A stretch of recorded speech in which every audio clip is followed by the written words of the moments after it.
주일 예배에 참석하는 게 참 중요하다는 생각을 했어요.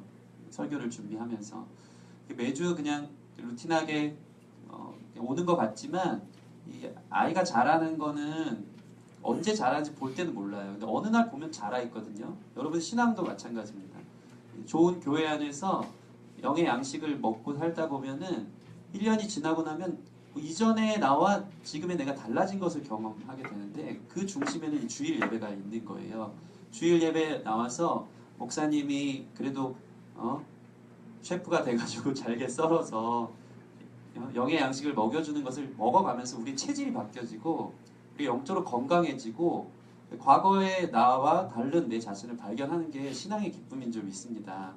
제가 설교를 준비하는데 참 안타까움은 물론 그들의 삶과 그들의 상황들은 이해하지만 주일날 막 여러 가지 알바로 또 여러 가지 상황들로 이렇게 막 마음이 안타까운 거예요. 이게 순서대로 그래도 1년 계획을 갖고 목사가 하지 않겠습니까? 고민 좀 하거든요. 그래서 이 교육을 하면서 여기서 자라갈 수 있도록 다음 단계 이유식 이제 엄마 저 때면 이유식 먹고 이유식 먹으면 이제 그 다음부터 조금씩 점점 이렇게 자라가는 단계 속에 우리가 들어 있는 건데 이런 부분에 있어서 이제 안 오다가 갑자기 오자마자 막 딱딱한 음식들 먹으면 막 탈나고 걱정이 있는 거예요. 이런 좀 여러분을 향한 그 아버지의 마음, 저 아버지 아닙니까? 사랑하는 마음이 있는데 그래서 제가 말을 한다고 이게 되는 게 아니고요. 여러분이 이 말씀에 매주 들려지는 말씀의 그 단계별 진행을 머리로 이해하고 마음으로 체득해서 사모함으로 와야 되는 줄 믿습니다. 와서 매주 점점 맞아 그렇게 고리가 꿰지는 거예요. 그죠? 그러면서 그 보석 같은 찬란한 주님의 말씀이 내 안에 지나고 나니까 정리가 되어지면서 어느 순간 내 안에 세상아 내게 와라 내가 여기 있다 하면서 영적인 내용이 딱 쌓여져 있는 거예요. 흔들리지 않는 사람이 되어지는 것이거든요. 그런 차원에서 여러분이 주일 예배를 사모하심으로 열심히 나오셔서 말씀을 참고하고 또 깊이 있게 또 주님의 은혜를 경험할 수 있는 저와 여러분 됐으면 좋겠습니다. 그것이 그리스도인의 가장 귀한 의무예요. 항상 하는 얘기지만 이 마음의 변화는 그리스도인의 의무예요. 가장 중요한 거예요. 사도 바울 사명을 위해 갔던 사람이지만 그가 가장 중요하게 생각했던 것은 그리스도를 아는 지식을 가장 고상히 여겼어요. 그는 주님을 알아가는 것을 가장 중요한 일로 봤다는 거예요. 로마로 가서 자기의 삶에 자신의 어떠함을 헌신을 육체적인 어떤 그 물리적인 막 노력을 가하는 그런 삶도 있었지만 그 모든 것이 가능할 수 있었던 것은 그는 그리스도를 알아가는 과정 가운데 날마다 자기 자신을 뒀던 거예요. 날마다 말씀 앞에 서 있고 날마다 깨어 있고 그러면서 성장하며 자라가면서 그 분량만큼 사명을 감당해내는 것이거든요. 여러분들이 우리 맨날 경자자매가 또 제목 얘기하면 저는 영적 나이가 4살인 것 같습니다. 다시 태어난 지 4살. 저는 이게 얼마나 건강한 자기 진단인지 몰라요. 5살이었나요? 올해 5살? 할렐루야 5살. 저희 승리랑 동갑인데 네. 유치원 가야 되는데 네. 이제 5살쯤 되면은 이제 건강히 자란 아이들은요 엄마 아빠랑 잘 분리불안이 없고요 잘 분리해서 유치원 가더라고요. 그래서 하나님 뭔 소리예요 이게? 됐고요. 자, 그래서 여러분 안에 그런 어떤 그 영적인 나이가 계속 자라가는 일들이 필요한 것 같아요. 자라가는 만큼 감당해내는 일들이 있기 때문에 참 제 마음이 전달됩니까? 네, 주일 예배를 사모하십시오. 네, 주일날 와서 열심히 말씀 듣고 성장할 수 있는 우리 저와 여러분 됐으면 좋겠습니다. 옆 사람 보면서 매주 예배를 생명처럼 지키자. 매주 예배를 생명처럼 지키자. 경이야. 예, 옆 사람 지금 얼굴 한번 보세요. 보고 만약에 그분이 다음 주에도 안 나온다 싶으면 그 주에는 안 나온 사람이 밥 쏘는 날로 이렇게 너무 좋죠, 그죠? 네. 너가 밥 사야 돼 안 나오면 이렇게 해서 서로 이제 그래서 딱 고리를 빼도 박도 못하는 고리를 만들었으면 좋겠습니다. 하나님은 자기 자신을 말씀을 통해 보이셨습니다. 말씀으로만 우리는 하나님을 알 수 있는 줄 믿습니다. 말씀으로 아는 게 건강이 아닌 거예요. 제대로 아는 거예요. 다른 데서 알면 안 되는 거예요. 다른 종교는 도를 닦고 수행하고 선을 행하고 어떤 경지를 추구하고 해탈에 이르러 스스로가 신이 되려고 노력하지만 스스로가 신의 존재를 찾아 나서지만 기독교는 다릅니다. 하나님의 계획 안에 우리를 너무나 사랑하셔서 직접 우리에게 자신을 보이시는 분, 우리를 찾아오시는 분, You are the find. 아까 좀 이게 찬양을 그렇게 기가 막히게 은혜를 너무 많이 받았어요. 우리를 찾아오시는 분이라는 거죠. 그분의 찾아오시면 이 말씀을 통해 찾아오신다는 것을 믿으시기 바랍니다. 이 말씀을 특별히 우리는 특별 계시라고 하죠. 자주 들었죠. 일반 계시는요, 산을 보면서 이 놀라운 어떤 이 세상의 질서, 돌아가는 일들을 보면서 어떻게 이런 일들이 가능하지? 어떻게 아이가 그 생명의 신비 가운데 태어나지? 어떻게 저 산이 있고 저 하늘에 별이 놓였을까 하는 것에 대한 걸 보면서 그분에 대한 어떤 안개와 같이 희미하게 아는 거예요. 일반 계시. 하나님의 존재가 있겠구나. 나 위에 나를 만드신 분이 계시겠구나라는 어떠한 그 계시를 통해서 하나님 당신을 보여주셨다면, 이 특별 계시라는 것은 그분이 누구인지에 대해서 말로, 언어로 설명되어져 있는 게 이 성경인 거예요. 그래서 하나님 자체를 드러낸 유일한 방식이 이 성경이고요. 이 말씀이 육신이 되신 예수 그리스도는 하나님이 어떠한 방식으로 이 땅에서 통치하시고 사람들을 다스리고 그분의 사랑이 어떻게 드러나는지를 보여준, 우리 눈에 보여지는 말씀인 줄 믿습니다. 그분이 역사 속에서 존재했었다는 것을 우리가 기억하시기 바랍니다. 그래서 우리는 말씀을 듣고 보면서 또 이 예배를 통해서 하나님의 생각과 마음, 뜻을 알 수 있는 것입니다. 나를 창조하신 목적, 내가 여기 이 땅에 사는 이유, 나를 지으신 하나님이 가장 잘 아시기 때문에 우리가 하나님을 알아야 되는 줄 믿습니다. 특별하게 성경은 그 수많은 이야기 중에 하나님의 사랑과 관심이 모든 인류가, 따라해보겠습니다, 구원받기 위한 이 특별 계시 성경의 종합 정리를 보면 그분의 사랑은 우리를 향한 구원하심으로 나타나는 거예요. 성경은 우리를 구원하시기 위한 책이 성경 가운데 에피소드 들어 있다는 것입니다. 여기에 초점이 맞춰져 있어요. 이 모든 것은 우리를 구원하신 예수 그리스도 중심으로 이어지고 있다는 것을 기억하셔야 됩니다. 우리 요한복음 20장 30절에 31절 말씀 앞에 있습니다. 같이 읽어보겠습니다. 시작. 예수께서 제자들 앞에서 이 책에 기록되지 아니한 다른 표적도 많이 행하셨으나 오직 이것을 기록함은 너희로 예수께서 하나님의 아들 그리스도이심을 믿게 하려 함이로 또 너희로 믿고 그 이름을 힘입어 생명을 얻게 하려 함이니라. 아멘. 아멘. 이 사복음서 구약부터 예수님에 대해서 계시하고 증거한 모든 것의 최종 목적이 뭐냐면, 이것을 기록하면 이 외에 다른 놀라운 표적들이 많지만 이 수많은 표적들이 집중하고 있는 것, 이 수많은 표적들이 가리키고 있는 것은 우리를 구원하신, 우리에게 생명 주시는 예수 그리스도께 맞춰져 있다는 것이 성경의 초점, 성경의 목적이라는 것입니다.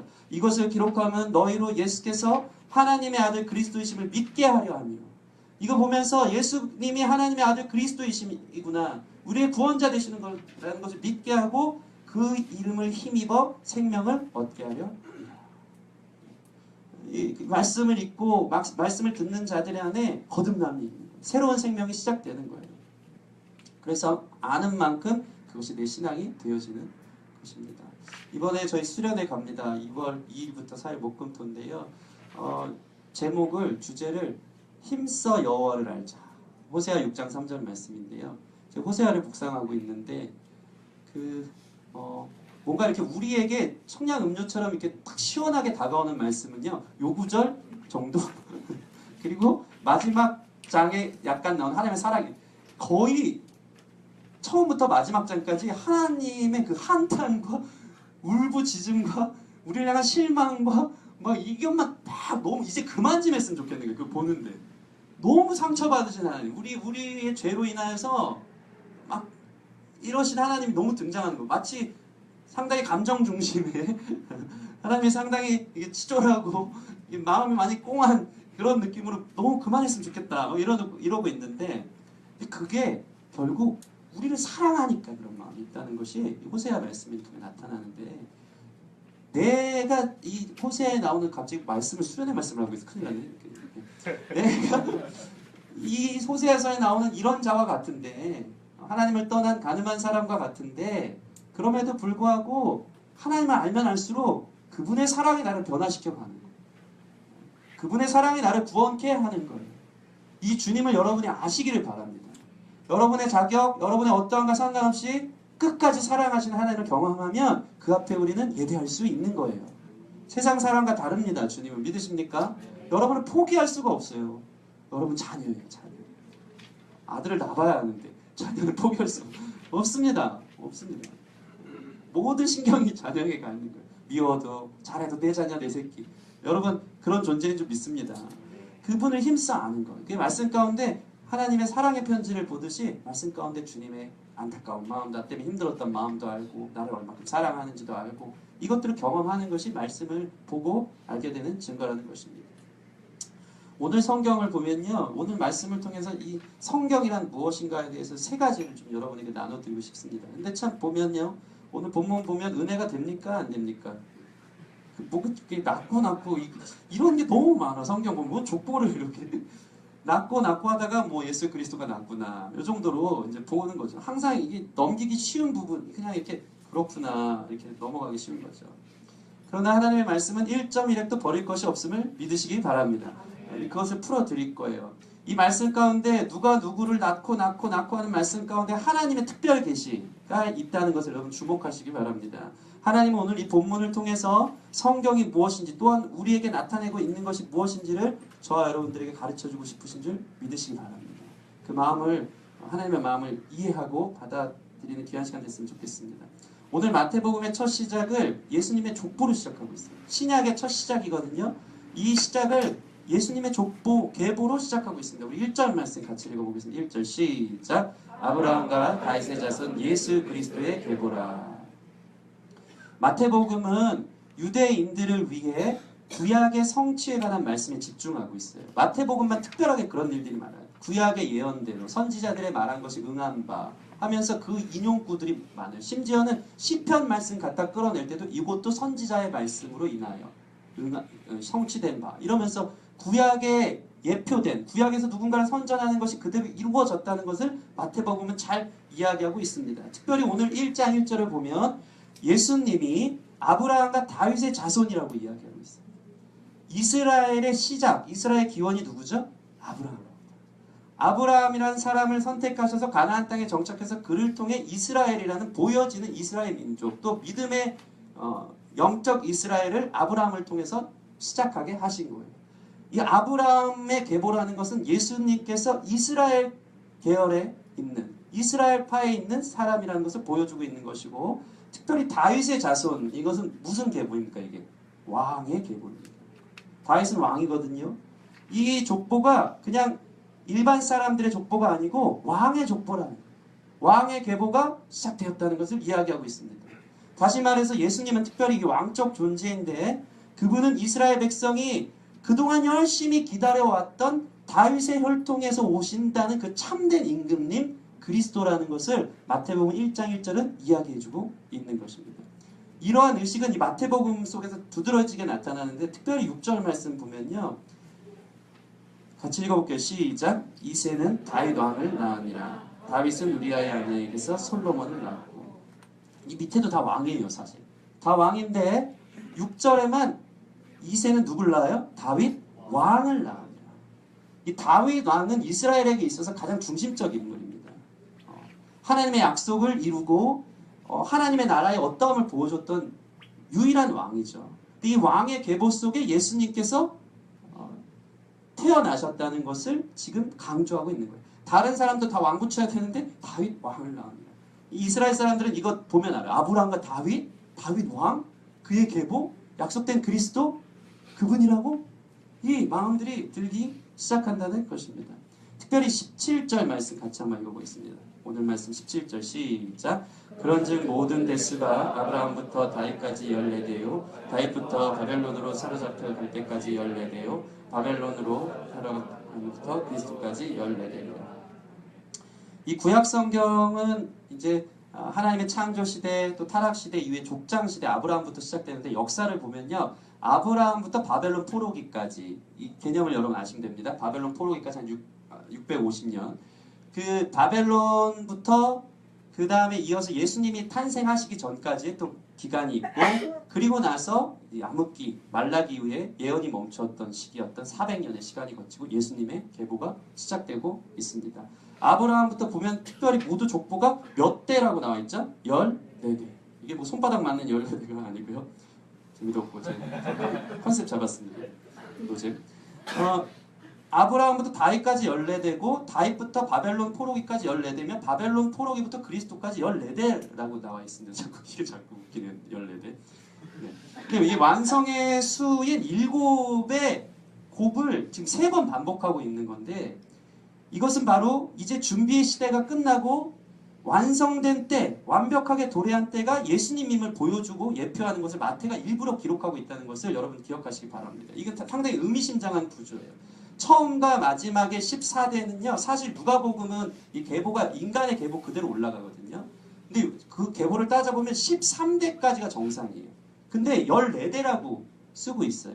특별히 중간에 다윗부터 바벨론으로 사로잡혀 갈 때까지 14대라는 말은 사실 그 중간에 있는 왕의 계보를 보면요, 17명이 등장해야 맞아요. 근데 마태는 이거를 3명을 지금 빼고 있어요. 아하시아, 오앗, 아마샤라는 왕을 빼면서 일부러 조정해서 7이라는 완전수의 3대에 걸쳐서 이것이 완벽함을 보여주는 예수님의 왕대심, 영원한 왕대심을 표현하고 있다는 것이 이 마태의 기록에 잘 등장하고 있는 것입니다. 사실 이걸 풀어주려면 너무 막 방대하거든요. 너무 재밌습니다. 재밌는데 또 한 가지만 이야기해 드릴게요. 여기서 이 14대라는 것은요, 여러분 옛날에 그런 거 해보시죠. 어렸을 때 여러분 이름이 숫자로 세본 적 있습니까? 저 같은 경우 손 하나 둘 셋 이렇게 하고 좋아하는 여자 중간에 이렇게 껴놓고 손 누구 정 우해 이렇게 해가지고 딱딱해가지고 몇 프로 누가 당신을 더 사랑한다 이런 거 좋아하시잖아요.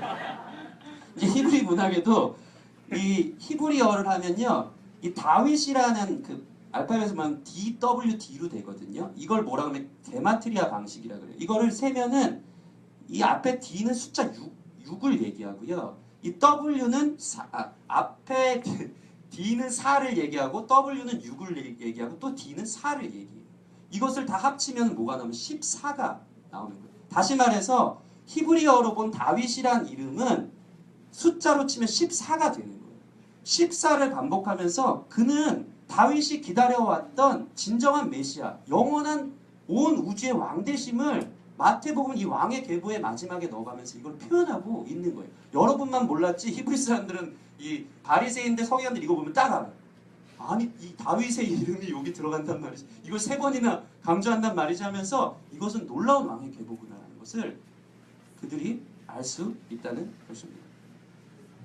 영원히 쇠하지 않는 나라의 영광, 그분의 영원하신 나라, 주님이 왕으로 통치하는 그 영원한 나라에 대한 예언은 사실 다니엘에도 많이 나와 있고 사무엘하, 다윗이 고백하는 장면인데 나단을 통해 하나님의 음성을 들었을 텐데 사무엘하 7장 13절에 잘 나타나 있습니다. 제가 읽어드릴게요. 그는 내 이름을 위하여 집을 건축할 것이요 나는 그의 나라 왕위를 영원히 견고하게 하리라. 다윗으로 끝나는 왕의 족보가 아니고 예수님을 통해서 영원한 왕의 계보로 가져가겠다는 약속이 다윗에게 주어졌다는 것입니다. 이 놀라운 왕의 족보를 우리가 지금 보고 있는 것입니다. 그런데 반전이 있습니다. 이 왕의 계보치고는 이 너무나 형편없는 계보라는 것을 우리가 조금만 보면 알 수 있습니다. 뭐 물론 오늘 말씀을 보면 위대한 사람들이 등장합니다. 아브라함, 다윗, 유다, 히스기야, 믿음의 선진들의 이야기가 나와 있습니다. 그런데 놀라운 건 뭐냐면 반대로 이 말씀을 보면 왕의 계보라고 하기에는 너무나도 부족한 죄인 중에 죄인들의 이름이 다 써져 있는 거예요. 악한 사람들도 예수님의 족보 가운데 떡하니 나와 있는 거예요. 여러분 그래서 이 말씀을 볼 때 적당히 아는 사람이 시험 드는 겁니다. 이거 보면서 아 계보가 이렇구나 하면 넘어가면 시험 덜 드는데 적당히 아는 사람들이 예수님의 계보인데 죄인들이 이렇게 다 써있고 악한 왕들이 다 써있다 이런 거 보면서 이게 말이 되냐라고 생각할 수 있다는 것입니다. 한번 볼까요? 얼마나 파렴치한 사람들이 잘 나오고 있는지. 2절 말씀 보시면 아브라함이 이삭을 낳고 이삭은 야곱을 낳고 야곱은 유다와 그의 형제들을 낳고 야곱이 주목할 만한 인물인데 야곱이 누구죠? 하나님의 사람이었지만 평생 130년 동안 자기 멋대로 살았던 사람이에요. 자기 욕심 때문에 살았던 가장 이기적인 사람의 대명사가 이 야곱의 모습인데 그가 떡하니 지금 예수님의 족보, 왕의 족보에 나와 있는 것을 볼 수 있습니다. 3절 더 과관입니다. 유다는 다말에게서, 다말은 누굽니까? 좀 아시는 분은 아는데 유다는 다말의 시아버지. 시아버지와 육체적인 관계를 한 것이 창세기 38장에 나와 있어요. 이런 어떤 근친상간의 죄가 있는 여자가 떡하니 지금 예수님의 계보에 나오고 있는 것입니다. 5절 점점 갈수록 과관인데 5절은 누구죠? 라합은 누구죠? 기생. 여호수아 백성들이 할 때 그 성벽에 서서 기생, 창녀, 이 여인이 지혜로운 여자라고 표현하지만 그의 신분은 기생이었던 것이죠. 또한 룻은 어떤 여인입니까? 룻기가 그 5절 보면 룻에게서 오벳을 낳았다 그러는데 룻은 이방 여인이에요. 이방 여인. 이 왕의 계보에는 들 수 없는 천한 것들. 천한 것들의 계보가 여기 들어오고 있는 거예요. 특별히 룻은 이방 여인인 뿐만 아니고 재혼한 여인 아닙니까? 원래 남편이 있지 않았습니까? 남편이 물론 죽었지만 돌싱녀였다는 거죠. 돌싱. 근데 돌아온 싱글인데 재혼해가지고 다시 만나. 오늘날로 얘기하면 와 이런 분이 지금 여기서 예수님이 나타나는 것이 의구심이 들 만큼 심각한 연약한 치명적인 결핍이 있는 사람들이 지금 이 계보에 나와 있다는 것입니다. 심지어 우리아의 아내라고 나와 있죠. 6절 말씀. 다윗은 우리아의 아내에게서 이것은 무엇입니까? 가늠한 여인. 가늠하고 재혼한 여인도 예수님의 계보에 나와 있다는 것입니다. 여기까지 하고 말씀을 마치면 여러분들 시험대 들고 이런 생각을 하게 될 것입니다. 7절부터는요. 성경에서 직접 악하다고 쓰여진 왕들 이름이 곳곳에 있습니다. 자기의 정치적 입지를 굳게 하기 위해 백성에게 멍해를 2배, 3배 무겁게 했던 르호보암, 분열왕국의 첫 번째 왕이었죠. 8절에 요람 왕은 어떤 사람이냐면 북이스라엘 아합 왕과의 사돈이었어요. 아합 왕은요. 그 온갖 우상을 다 섬겼던 자와 결혼했던 사돈 관계를 맺었던 왕이 또 등장하고 있는 거예요. 우시아와 요담을 선했던 우시아 요담 왕을 거쳐서 아하스 왕도 악한 왕이었어요. 바알의 우상을 만들고 아들을 몰렉이라는 신에게 주어서 불 가운데 지나게 자기 눈앞에서 아들을 불 가운데 지나가게 했던 아주 나쁜 사악한 왕이었던 것입니다. 틈만 나면 점치던 므낫세와 아몬 왕 모두 악한 왕들이 지금 예수님 계보에 나와 있는 거예요. 이 거룩한 온 세계의 왕의 족보에 지금 마치 먹칠을 하듯이 기생도 이방 여인도 탐욕 덩어리도 온갖 악을 행한 왕들도 왕 중에 왕 대신 예수님의 족보에 그대로 기록되어져 있다는 것입니다. 가감없이 기록되어져 있는 거예요.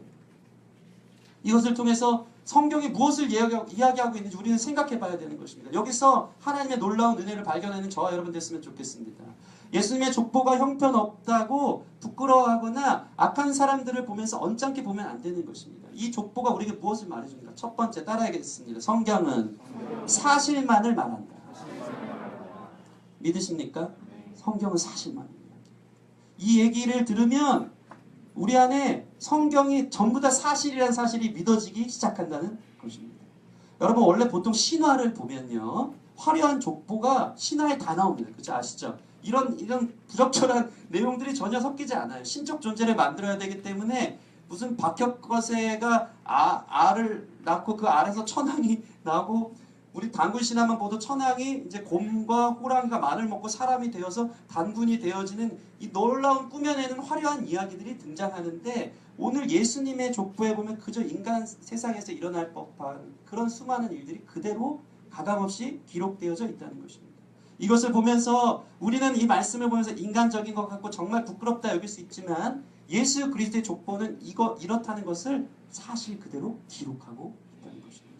그렇기 때문에 구약부터 신약 가운데 기록된 성경에서의 거짓은 아무것도 없다는 걸 여러분 믿으시기 바랍니다.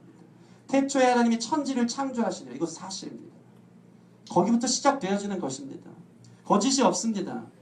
마태복음 이후에 시작되는 모든 기적들이 사실이라는 것입니다. 죽은 자가 살아나는 것, 눈먼 자가 눈을 뜨는 것, 앉은뱅이가 일어나고 우병이의 기적이 일어나고 주님께서 무리를 걸어가시고 태초부터 주님이 계셨던 것, 부활하신 것, 그분이 다시 오신다는 것, 이것은 다 사실이라는 것을 여러분 믿으시기 바랍니다. 성경은 사실만을 기록하고 있는 것입니다.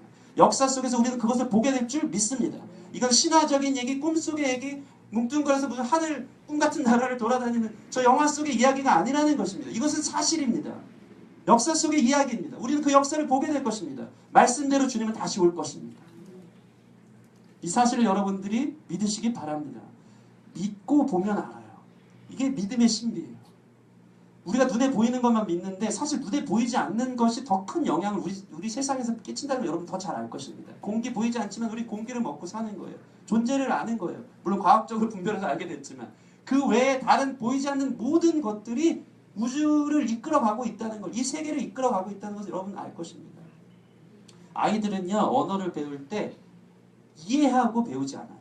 이게 놀라운 진리거든요. 아빠, 엄마 일단 들어요. 들으면 믿어요. 그러면 그걸 써요. 쓰다 보면 아 이게 아빠구나. 이게 엄마구나. 이해해요. 그제서요. 믿고 보면 이해가 되는 거예요. 이게 언어를 배우는 방식이더라고요. 저희 승리가 어저께 통화를 했는데 혼자 이제 저희 본가에 가서 저기 조카 누나랑 재밌게 놀고 있어요. 통화를 했어요. 아빠 보고 싶어. 어디야? 언제 와? 아빠 교회 가고 있어. 금방 갈게. 근데 아빠 왜 이렇게 착하고 멋져? 갑자기 뜬금없이 저를 통화하고 있는데 아빠 왜 이렇게 착하고 멋지니? 그 기분 여러분 아시기 바랍니다.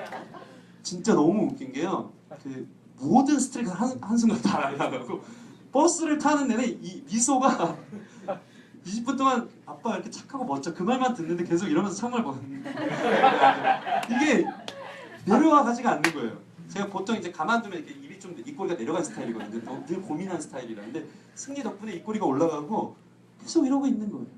근데 제가 한번 생각해봤어요. 승리가 과연 착하고 멋지다는 뜻을 알까?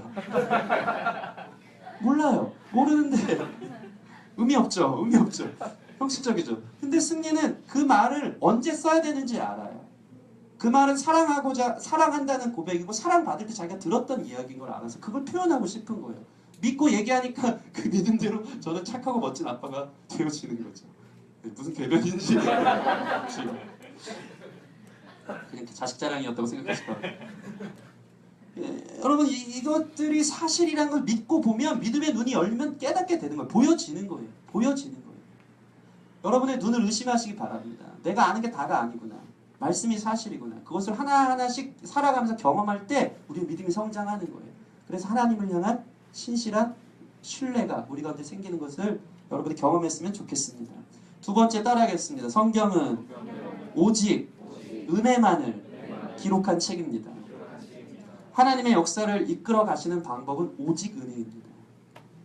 그것은 하나님의 사람의 어떠한가 상관없이 잘났건 못났건 공부를 잘하건 못하건 믿지 않는 가정이건 아니건 기생이건 비정상적인 결혼이건 재혼이건 상관없이 모든 사람들과 함께 이 세상을 이끌어가길 원하신다는 은혜로 부어주시는 성경이라는 사실을 우리는 이 계보에서 경험할 수 있다는 것입니다. 거룩하신 예수 그리스도의 계보가 이렇게 악하고 연약한 인생들 속에 나타난다는 것을 볼 때 예수님은 죄인들과 함께 계셨던 죄인들을 구원해내셔서 그들을 예수님의 거룩한 역사에 동참케 하시는 놀라운 분이라는 것을 우리는 경험할 수 있다는 것입니다. 성경은 이것을 말합니다. 뛰어난 인물, 하나님의 믿음의 선진이 되는 것은 하나님의 부르심, 하나님의 은혜로만 가능하다는 것을 이 계보를 통해서 볼 수 있는 것입니다. 그래서 마태복음 1장을 넘겨보면요. 마태복음 1장 21절 앞에 있어요. 같이 시작. 아들을 낳으리니 이름을 예수라. 그가 자기 백성을 그들의 죄에서 구원할 자이심이라 하더라. 아멘. 아멘. 성경을 보다 보면 나를 발견해요. 나같이 죄인인 이 파렴치하고 하나님 앞에 늘 배역하고 배반하는 나를 발견해요. 근데 이런 나를 사랑하신다는 그 주님을 깨닫는 것. 그것이 말씀이 쓰여진 목적이라는 것입니다. 연약하고 부족한 인생이지만 이런 나를 찾으셔서 인도하셔서 하나님 나라 계보에 쓰시기 위해서 하나님이 우리를 부르셨다는 사실이 성경이 쓰여진 목적이라는 것입니다. 그래서 성경은 소망의 책인 줄 믿습니다. 성경을 보다 보면 그래서 힘이 생기는 거예요. 나도 기회가 있구나. 나도 할 수 있구나. 내 인생 끝난 거 아니구나. 라는 것을 경험하게 된다는 것입니다. 특별히 오늘 말씀 6절 다시 한번 보겠습니다. 6절 시작. 이새는 다윗을 낳으니라. 다윗은 우리아의 아내에게서 솔로몬을 낳고. 참 말씀도 참 짓궂죠. 여러분 보세요. 다윗은 이스라엘 최고의 사람이었습니다. 모든 왕을 다윗과 비교합니다. 지금도 다윗은 유대인들의 최고의 영웅입니다.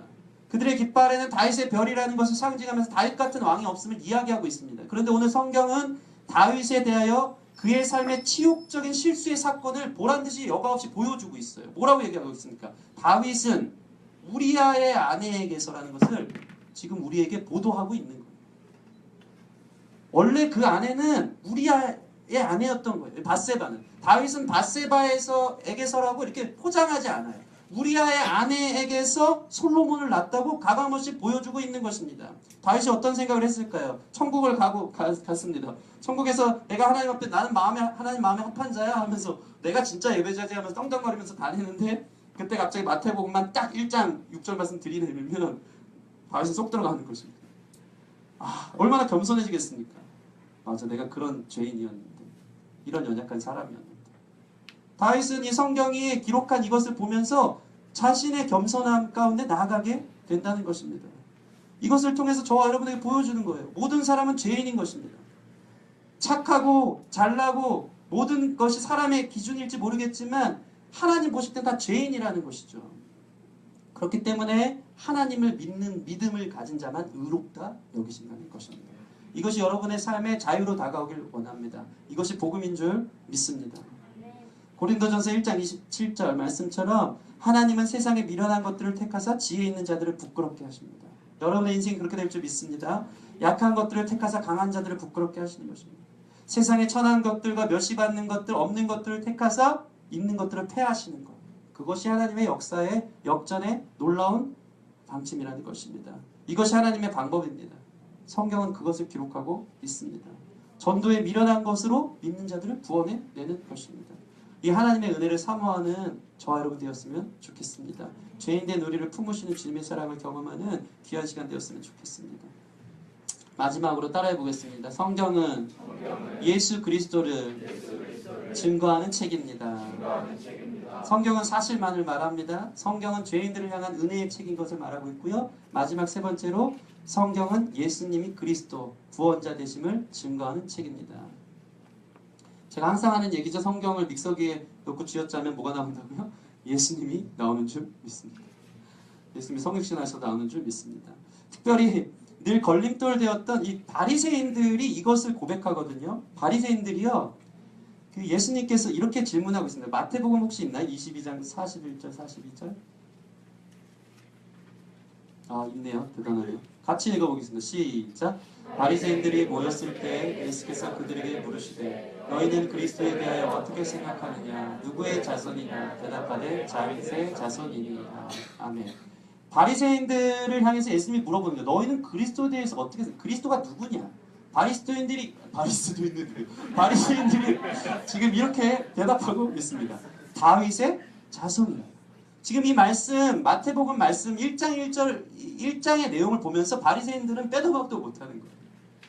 이 마태복음을 보면 볼수록 예수님이 그리스도라는 것이 점점 점진적으로 선명하게 보여지게 나타나 있거든요. 바리새인들이 인정하는 다윗의 자손에게서 그리스도가 난다는데 다윗의 자손 그분이 바로 예수 그리스도, 그분이 우리의 구원자라는 것을 보여주고 있는 것입니다. 다윗의 자손 예수가 그리스도라는 의미인 것입니다. 이게 잘 나타나 있어요. 오늘 말씀 보면, 오늘 말씀 마태복음의 시작을 보면요, 1절 다시 한번 읽어볼게요. 마태복음 1장 1절 시작. 아브라함과 다윗의 자손 예수 그리스도의 계보라. 여러분, 이거는요 마치 창세기 1장 1절을 이야기하는 것처럼 똑같은 선언의 형식을 갖고 있다는 것을 여러분 기억하시기 바랍니다. 태초에 하나님이 천지를 창조하십니다. 이것은 뭐냐면 선언적인, 하나님이 천지를 창조하셨다는 가감없이 그분이 이런 분이라는 것을 선언하는 것처럼 오늘 마태복음 1장 1절은 예수님이 곧 왕이시며 그리스도라는 이 기독론적인 전투적 선언을 하고 있는 거예요.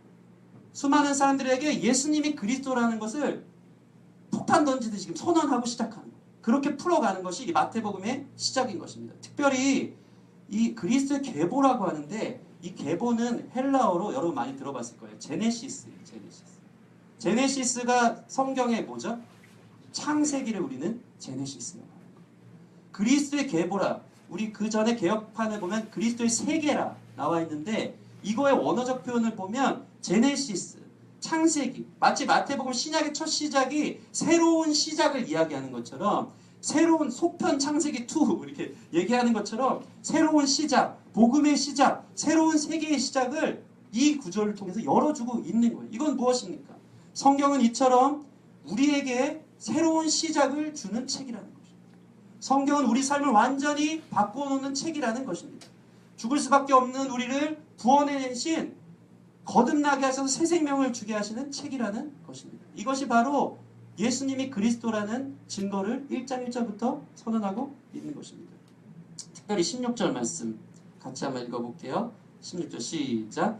야곱은 마리아의 남편 요셉을 낳았으니 마리아에게서 그리스도라 칭하는 예수가 나시니라. 아멘, 아멘.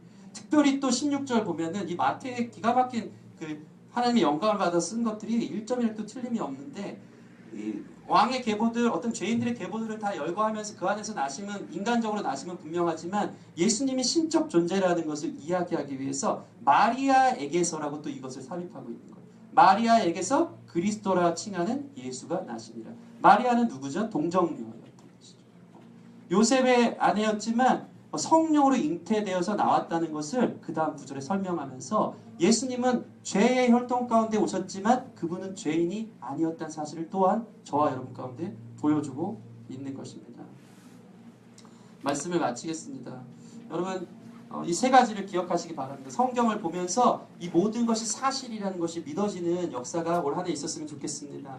특별히 성경은 죄인들을 구원하기 위한, 우리를 구원하기 위한 책이라는 것을 발견하고 성경을 볼 때마다 나를 보고 나를 은혜로 이끄신 하나님을 경험하는 저 여러분 됐으면 좋겠습니다. 특별히 성경은 그토록 기다려오던 시대의 완전성을 회복하게 하시는 참된 구원자이신 예수 그리스도를 보여주는 책이라는 것을 여러분 기억하시기 바랍니다.